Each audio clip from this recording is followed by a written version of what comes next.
John Humphrys, thank you very much for speaking to us here in the Today programme studio. In 2006, you presented Humphrys in Search of God. Have you ever found him? No. That's a nice short answer to begin with, isn't it? No, and I didn't really expect to. It was my idea for a series of programmes with the leaders of the three Abrahamic faiths, Judaism and Christianity and Islam, and I just thought it would make for a diverting conversation. And so I did each one of them for half an hour, and it had the most reaction from the audience of any series of programs, indeed any interviews I think I've ever done in my whole life. Phenomenal. In fact, I wrote a book as a result of it. Yeah. But no, I didn't. Well, you don't find, you either have faith or you don't, and I don't know whether I ever did. I probably didn't, but I was brought up in the Christian religion, obviously, as we all were, working class kids in those days pretty much, and unless you were something different. And I lost my faith, and no, I haven't found it. The day George Entwistle stepped down as Director General, did you feel any guilt for the part that you played in his downfall? Guilt? Good heavens, no. I asked him questions. That's what I do. That's what journalists do. I did my best to do with George Entwistle, who was the Director General of the BBC and who was therefore obviously my boss. I did my best to do with him what I do with anybody I interview in this studio or anywhere else, which is to hold him to account. He was a powerful figure, and things were going badly wrong in the BBC, and he had serious questions to answer, and I put those questions to him. And to ask me whether I felt any guilt for it is a bit like saying to a doctor, did you kill that patient deliberately? I mean, it's that outrageous. No, the idea of having guilt because you no. I felt sorry for George. That's a completely different matter. I felt sorry for him. I knew him. I know him. I worked with him while he was one of my junior producers many years ago. Then he went on to great things and I didn't. But so of course I felt sorry for him. Did he really commit a grave enough wrongdoing then to merit? Well, you've got to ask him that question, haven't you? Not me. He was the Director General. He resigned. And to maintain that integrity of the BBC, did the killer blow have to come from within the organisation? Well, was it a killer blow? He might have decided long before he did the interview that he was going to resign. I don't know. And it wasn't a killer blow, and it didn't come from within the organisation. I asked him, look, it's a very, very simple process. George had done, or failed to do, whatever you like, a series of things which brought the BBC into disrepute. He acknowledged that he hadn't done those as well as he should have done. He acknowledged he wasn't in touch with the mood, and so on and so on and so on. And he got it wrong. And as a result of that, he offered his resignation. Now, the fact that he got it wrong was already known. A lot of people were highly critical of him. He came into the studio and he answered it. And in fairness to George, he was entirely honest, straightforward, didn't try and dissimulate. He answered the questions, and a few hours later, he offered his resignation and it was accepted. Speaking of honesty, who would you say was the most honest and open figure that you've interviewed? Oh, that's an impossible question to answer. You couldn't possibly. I mean, you're making the assumption that most aren't, and I make the assumption, I automatically assume that most are, unless they prove to be otherwise. But honest? Well, I wouldn't dream of answering a question like that. Is there any sense of rivalry between you and other senior broadcasters at the BBC? Is the Pope a Catholic? I mean, does the bear do his business in the wood? Of course there's rivalry between us. It's one of the most competitive industries in the world, which is why I always suggest to people who want to be journalists, especially those who want to be broadcasters, and especially those who want to be presenters and personalities or celebrities, don't do it, because the chances of doing it and being successful are minuscule, which is not to say some people don't. Of course they do. You are a personality and a presenter. I've survived for a very long time, so I've been lucky, and I started at the time I was 15 when I started in the business as a trainee reporter on a very small local newspaper, and I've had a whole series of lucky breaks. I have been in the right place at the right time as a reporter. I was there when Richard Nixon resigned. I was in the White House on that morning. I was there when the Indo-Pakistani war broke out. I was there when...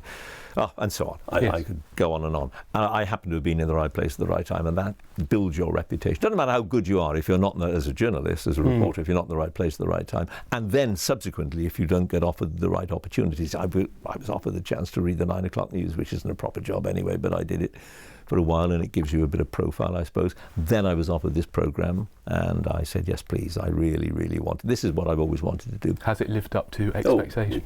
It's more than lived up to expectations. To my expert, whether the audience approves of me or not is another matter, but I love doing it. Yeah, it is the best programme. It is the most important programme that the BBC does, without any doubt. We have 7 million listeners, and we are...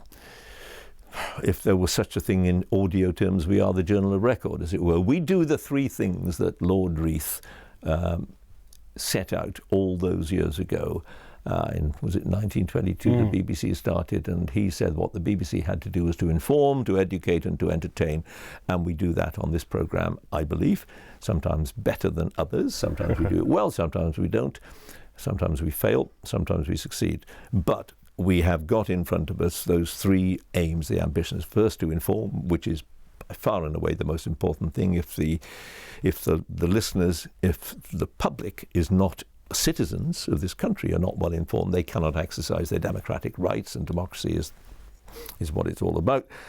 They have to be educated to the extent that they need to know about things that they might not otherwise know, and we try and we don't proselytize. We don't say you must pass this test before you listen to the day programme. That's not what educating means. It means giving them all the information they need to arrive at a certain decision.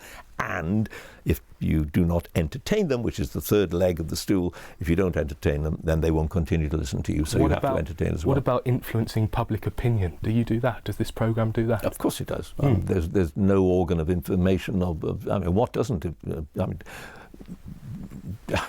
J.D. Rowling, who had the Harry Potter books.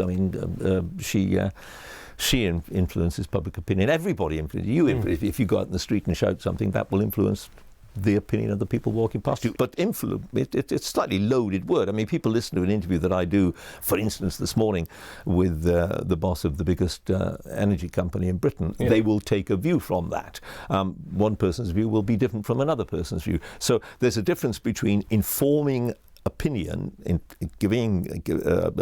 having some influence, which I think was your word, over the people who listen. There's a difference between having influence and operating as a propagandist, spreading the message that you want delivered. We don't do that. People take from it.